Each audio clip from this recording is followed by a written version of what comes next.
My name's Phil Munday. I'm a professor of marine biology. I grew up in Tasmania and then moved to the warmer parts of the continent, up to Townsville, to the tropics and the Great Barrier Reef.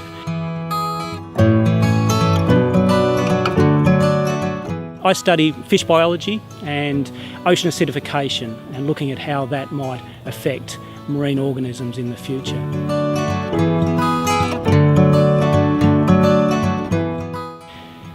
So what is ocean acidification?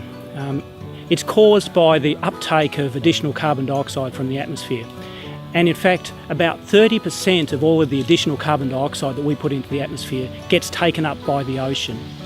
And that is a good thing in one way because it slows the rate of global warming through the amount of carbon dioxide that's in the atmosphere. But it has consequences for the ocean. And the sorts of things that it does is it changes the ocean chemistry. It leads to an increased content of carbon dioxide in the ocean. It changes the pH of the ocean, and it changes the availability of certain ions in the seawater that are really critical for some marine organisms, and in particular to those that form calcium carbonate shells and skeletons. And the sorts of things we're talking about are some of the small calcifying plankton, shells, crabs, sea urchins, and of course corals. And when the availability of carbonate ions decreases in seawater, it's harder for these animals to actually form their shells and skeletons. And so we might see in the future things such as mussels and clams that have weaker shells or weaker hinges on their shells. Corals won't be able to calcify as well. And there's predictions from experiments that, for example, we might see somewhere between a 10 and 30% reduction in the calcification of corals with a doubling of the CO2 level in the ocean.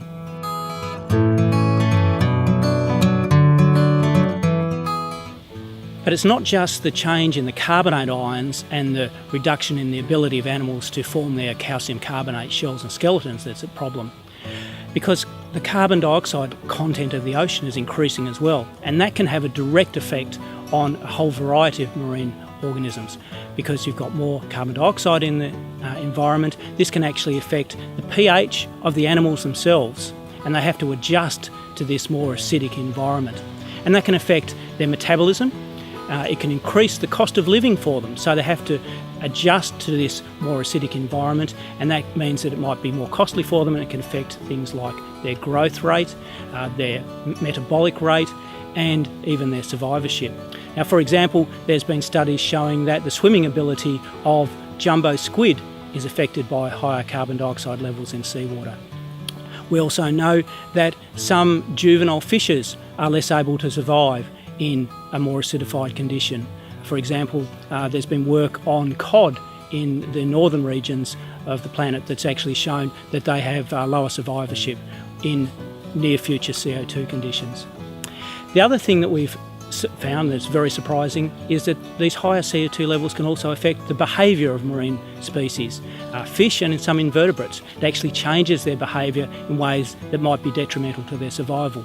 They're less likely to be concerned about predators and therefore might actually have reduced survivorship.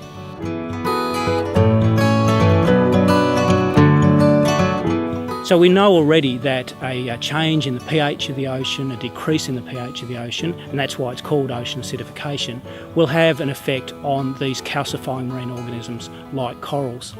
But it's not going to be the same for every species, so some species are more tolerant than others. And we can even see that when we go to these remarkable places that are natural CO2 seeps. And these are areas in the ocean where there's CO2 bubbling up through the sediment, through the substratum, and creating conditions that are actually sort of a representation of what ocean acidification might look like in the future as a result of the uptake of anthropogenic CO2 from the atmosphere.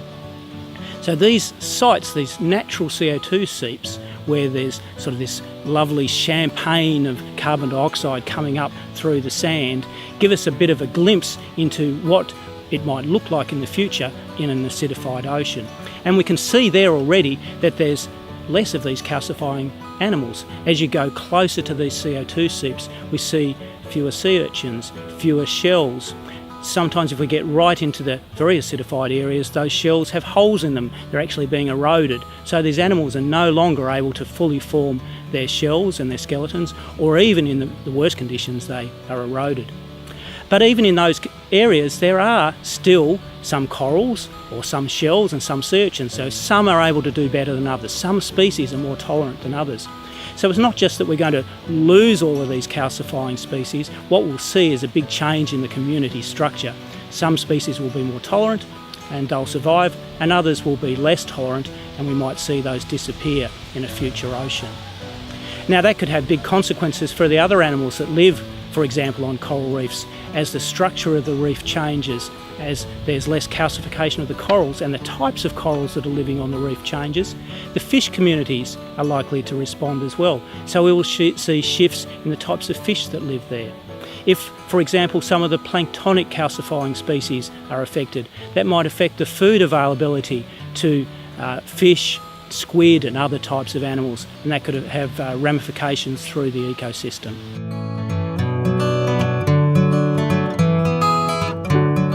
Of course, the other thing we want to know is whether marine species will be able to adapt to ocean acidification and climate change. We already know that there's genetic variation in many of their populations, and this may assist them to actually evolve through time to help them cope with ocean acidification and climate change in the future. And that's the sort of work I'm doing in my laboratory. We're testing whether fish and other marine species might be able to adapt and improve their ability to cope with ocean acidification in the future. We're already showing that there is some capacity. How much that is, we don't know yet. But this is really a key question if we're going to understand the impacts of ocean acidification in our future oceans.